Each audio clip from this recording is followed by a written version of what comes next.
That night I walked into the kitchen after dinner. My father was reading the newspaper. My mother was washing dishes. My sister was upstairs. It was just the three of us. Perfect. I looked directly at them and said the words I'd been carrying my entire life. I know I'm adopted. The room went silent. Completely silent. My father's newspaper slowly lowered.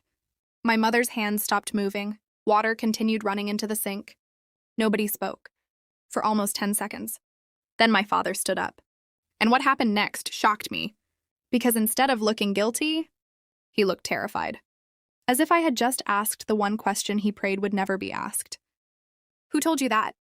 he asked quietly. "No one." "Then why would you think that?" I laughed. Actually laughed. Because the answer seemed obvious. "Look at me." My father didn't answer. Neither did my mother. I don't look like anyone in this family. Still silence. Then my mother finally spoke, her voice shaking. "You're not adopted." I stared at her, waiting for more. But nothing came. Just those 3 words. "You're not adopted." The strange thing was, I believed she was telling the truth. For the first time in my life, I genuinely believed her. Because she didn't look guilty. She looked scared. And there was a huge difference. People who hide the truth usually avoid eye contact. My mother couldn't stop looking at me, almost like she was afraid of what might happen next. Then my father walked toward a cabinet near the dining room. He opened a drawer, pulled out a folder, and placed it on the table. Inside was my birth certificate. He pointed at it. "There." I picked it up. The paper looked old, official, real. Yet something felt wrong. I couldn't explain why. But my stomach suddenly tightened, because the document looked like it had been handled recently. Very recently, almost as if someone had checked it before this conversation. My eyes moved toward the bottom. The signature, the hospital seal, the registration number. Everything seemed normal, until I noticed one detail. A tiny detail. One tiny thing that changed everything. The issue date. My birth certificate had supposedly been issued when I was born, but according to the document, it had been reissued when I was 6 years old. Why? I looked up. Why was this reissued? My mother dropped a plate. It shattered on the floor. Nobody moved. Nobody spoke. And in that exact moment, I knew. Whatever secret my parents were hiding, it was much bigger than adoption. I couldn't stop staring at the photograph. The resemblance was undeniable. The woman in the picture looked more like me than the woman. I had called Mom for 20 years. My heart pounded in my chest. I wanted to believe it was a coincidence. But deep down, I already knew it wasn't. The next morning, Sarah called me again. This time, she sounded calmer. "I spoke to my sister," she said. "She wants to meet you." I sat in silence. Part of me wanted answers. Another part was terrified of what those answers might be. "Before we meet," Sarah continued, "there's something you need to know." I gripped the phone tighter. When my niece disappeared, the hospital launched an investigation. The police investigated for months. But there was never any evidence of what happened. "What do you mean?" I asked. "The baby simply vanished." A cold chill ran through me. According to Sarah, her sister Emily had given birth to a healthy baby girl exactly 20 years earlier. Everything seemed normal. Then, during the night, a nurse took the baby for a routine examination. The baby never came back. The nurse disappeared. The hospital couldn't identify her. The name on her employee records was fake. The address was fake. Everything was fake. It was as if she had never existed. The police searched for years. Nothing. No witnesses. No fingerprints. No clues. The case eventually went cold. Emily never recovered. Her marriage fell apart. She moved away and spent years searching for answers. And now, after 2 decades, a DNA website had suddenly connected her family to me. I didn't know what to think. A week later, I flew to meet them. The entire flight felt unreal. I kept asking myself the same question. What if they're wrong? What if this is all some huge misunderstanding? But the moment I stepped into the small cafe where we had agreed to meet, those doubts began to disappear. A woman stood up from a table near the window. She looked at me. Then she burst into tears. I froze. It felt like looking into an older version of myself. Same eyes. Same facial structure. Same smile. She slowly approached me. "Hi," she whispered. I couldn't speak. The emotion in her voice was overwhelming. For 20 years, she had believed her daughter was gone forever. And now she was standing in front of me. Or at least she thought she was. We spent hours talking. She showed me old family photos, baby pictures, pictures of relatives, family members I had never met. The similarities were impossible to ignore. By the end of the day, I was emotionally exhausted. But there was still one huge problem. DNA matches suggested we were related. They didn't prove exactly who I was. We needed certainty. So we agreed to take a professional DNA test. The results would take several weeks. Those weeks felt longer than 20 years. I barely slept. I barely ate. Every day felt like living between two different lives. Then the results arrived. I opened the email with trembling hands. 99.999% probability. Emily was my biological mother. I stared at the screen in disbelief. The answer I had searched for my entire life was finally there. But instead of relief, I felt confusion. If Emily was my biological mother, then who were the people who raised me? And how had I ended up with them? I knew there was only one way to find out. I had to confront my parents. The following weekend, I drove to their house. The same house where I had grown up. The same house filled with childhood memories. When Mom opened the door, she immediately knew something was wrong. "You look upset," she said. I walked into the living room. Dad was watching television. I turned it off. "We need to talk." They exchanged nervous glances. Then I placed the DNA report on the table. The color disappeared from their faces. Nobody spoke. For nearly a minute, the room remained silent. Finally, I asked the question. "Who am I?" My mother's eyes filled with tears. Dad looked down at the floor. And then something happened that shocked me even more than the DNA results. They weren't surprised. Not at all. They looked like people who had been waiting 20 years for this moment. My mother began crying. Dad covered his face with his hands, and in a broken voice he said, "We always knew this day would come." My heart stopped. "What do you mean?" My mother wiped away tears. Then she said words that changed everything. "We didn't steal you." I stared at her. "What?" "We found you." The room suddenly felt very quiet. Dad looked directly at me. "We found you 20 years ago, abandoned." My mind raced. Nothing made sense anymore. If they hadn't kidnapped me, then who had? And why had someone stolen my identity? The answers were finally coming. But the truth was far darker than anything I had imagined. I sat frozen on the couch. My parents had just admitted they knew something was wrong all along, but they insisted they hadn't kidnapped me. They had found me. The words echoed in my head. "We found you." "Tell me everything," I demanded. My father took a deep breath. Then he began a story I had never heard before. 20 years earlier, my parents had been unable to have children of their own. After years of failed treatments and heartbreak, they had nearly given up on the dream of becoming parents. One rainy night, while driving home from work, my father noticed something unusual near an abandoned roadside building. A car was parked with its door open. No lights. No driver. Nothing. At first, he ignored it. But then he heard a sound. A baby crying. He stopped the car immediately. Inside the abandoned building, wrapped in a blanket, was a tiny baby girl. Me. No note. No identification. Nothing. Just a baby left completely alone. My parents called the police. An investigation was opened. But nobody came forward. No missing person reports matched. No relatives were found. Months passed. Eventually, through legal channels, they were granted custody. And later, they officially adopted me. I listened carefully. Something didn't fit. If I was legally adopted, I asked, "Why didn't you tell me?" My mother lowered her head. "Because we were afraid." "Afraid of what?" "Afraid someone would take you away?" The room fell silent. For years, they had kept the secret because they believed they were protecting me. But now another question remained. If they had adopted me legally, why did my documents show them as my biological parents? My father looked uncomfortable. Very uncomfortable. Then he admitted something. "We didn't create those documents." "What documents?" "Your birth certificate." I felt a knot form in my stomach. According to him, when the adoption was finalized, officials provided new paperwork. My parents trusted the process. They never questioned it. But after my DNA results appeared, they secretly hired a lawyer. And what the lawyer found was horrifying. My original adoption records had disappeared. Completely. The court file was missing. The hospital records were missing. Several documents appeared to be forged. Someone had altered my identity. Someone with access to official records. Someone powerful. At that moment, this stopped being a family mystery. It became a criminal investigation. The lawyer contacted authorities.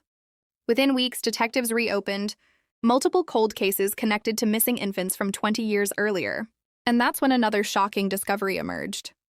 The fake nurse who had taken Emily's baby wasn't acting alone. Investigators found evidence linking her to at least 7 other disappearances. 7 babies, 7 families, 7 destroyed lives. For decades, nobody had connected the cases.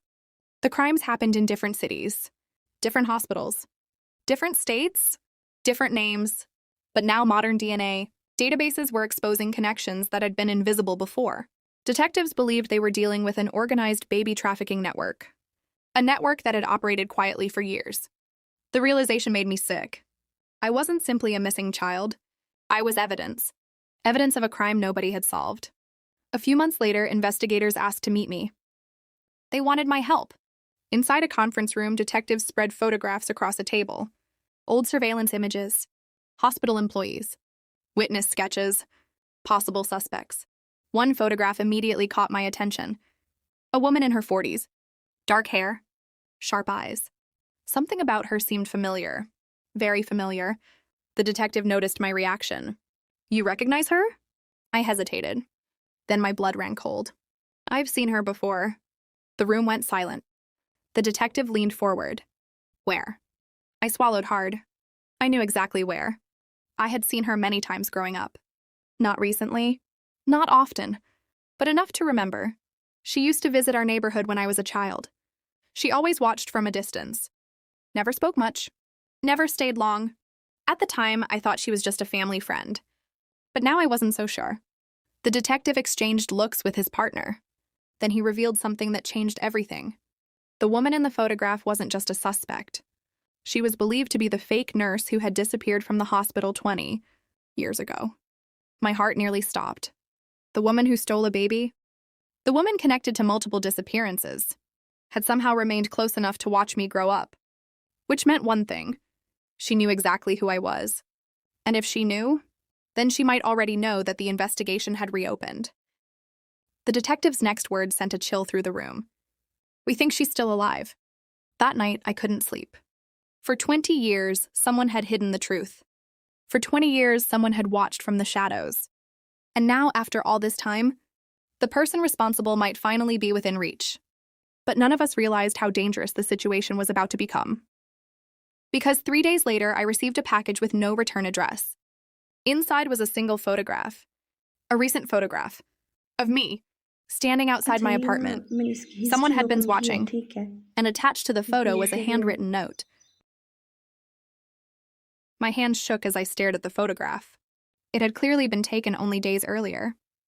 I was standing outside my apartment building, holding a cup of coffee and checking my phone. I had no idea anyone was there. Yet someone had been close enough to take a clear picture. And now they wanted me to know it. The message attached to the photo was even worse. Stop looking for answers. No signature. No explanation. Just a warning. I immediately contacted the detectives. Within hours, they arrived at my apartment and collected the photograph for analysis. One detective looked particularly concerned. "This changes things," he said. "How?" "It means whoever is involved knows the investigation has been reopened." For the first time, I felt genuinely afraid. Until then, the mystery had seemed distant. Something that happened 20 years ago. But now it felt personal. Very personal. Someone was watching me. Someone who didn't want the truth exposed. The following week, detectives intensified their search for the fake nurse. Her real name was still unknown. For years, she had used dozens of identities. Fake driver's licenses, fake employment records, fake addresses. She seemed to disappear every time authorities got close. But this time was different. Modern technology was uncovering things investigators couldn't see 20 years ago. Old financial records, phone logs, DNA databases. Bit by bit, the puzzle was coming together. Then one morning, Detective Harris called me. "We found something." His voice sounded excited and worried. "What is it?" I asked. "We located a storage unit." The storage unit had been rented under one of the fake nurses' aliases nearly 20 years earlier. For decades, nobody knew it existed, because the rental payments had been made through shell accounts and fake identities. A search warrant was approved immediately. When investigators opened the unit, they couldn't believe what they found. Boxes. Dozens of them. Inside were photographs, documents, hospital badges, fake identification cards, and notebooks. Evidence from crimes stretching back years. One notebook contained detailed information about babies, birth dates, hospital names, family information, schedules. Everything. It was like reading the blueprint of a nightmare. And then investigators found something even more shocking: a photograph of me. Not as an adult. As a baby. On the back was a handwritten note. Transfer successful. My stomach turned. I wasn't lost. I wasn't abandoned. I had been taken. The evidence was undeniable. The woman had kidnapped me from the hospital. But the biggest question remained unanswered. Why? What happened after that? The answer came from another discovery inside the storage unit. A collection of letters.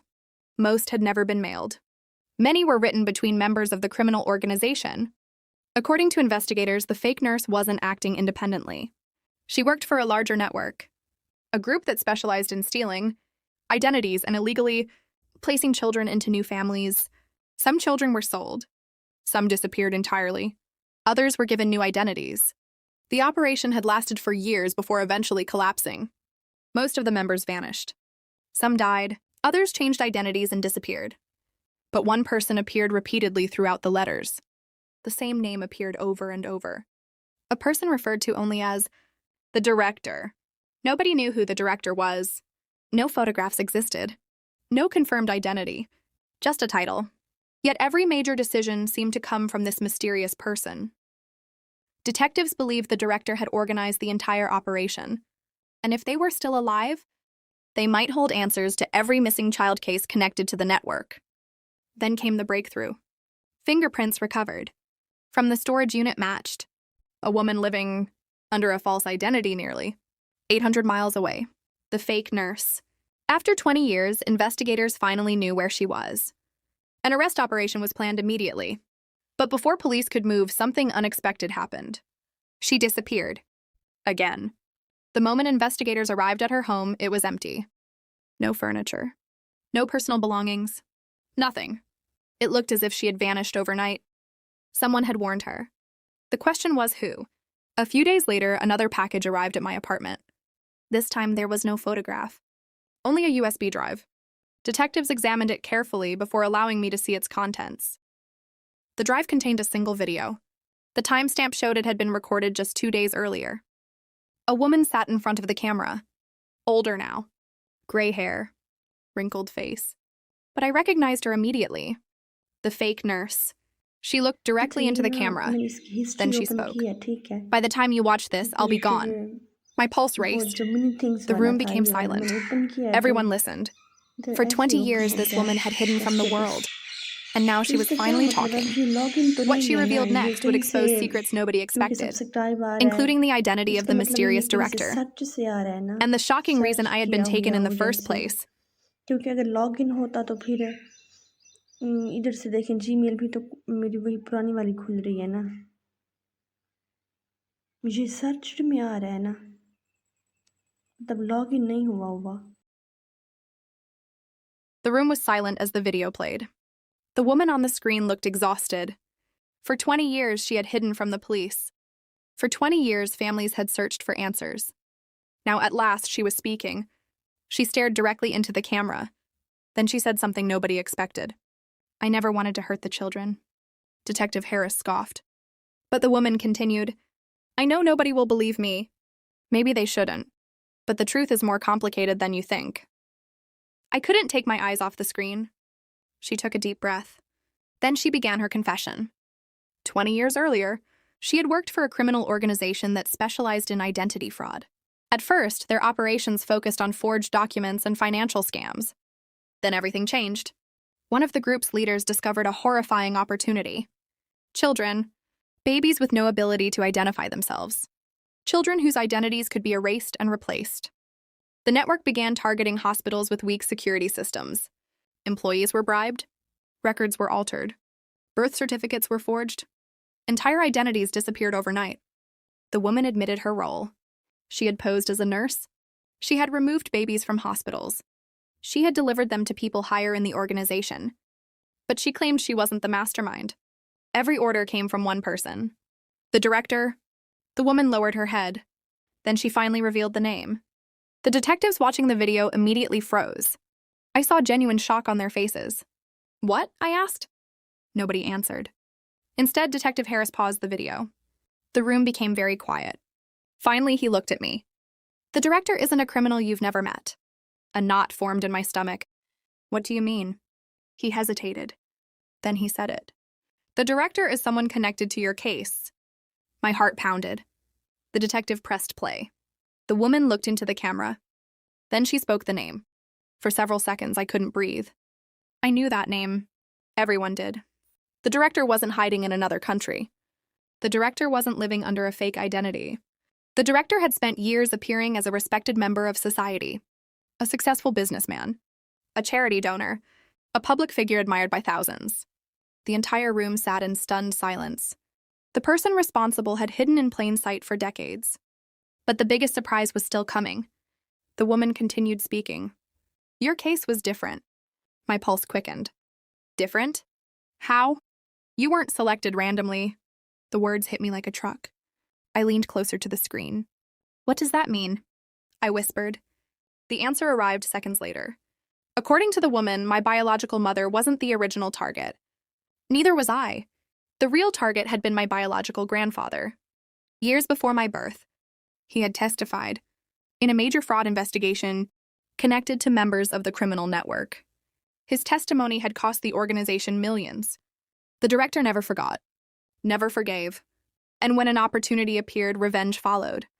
The kidnapping wasn't only about money. It was personal. I felt sick. 20 years of confusion, 20 years of missing answers, 20 years of pain. All because someone wanted revenge against a man I had never even met. The video continued. The woman explained that after I was taken, unexpected problems emerged. Police attention increased. Internal disputes broke out. Members started turning against each other. The network slowly collapsed. Some members were arrested. Others disappeared. Several died under mysterious circumstances. Eventually, the organization destroyed itself. But the director survived. He escaped every investigation, every accusation, every scandal. For 20 years. Until now. The video ended with one final message. "If you're watching this, the truth is finally out. I'm sorry." The screen went black. Nobody spoke.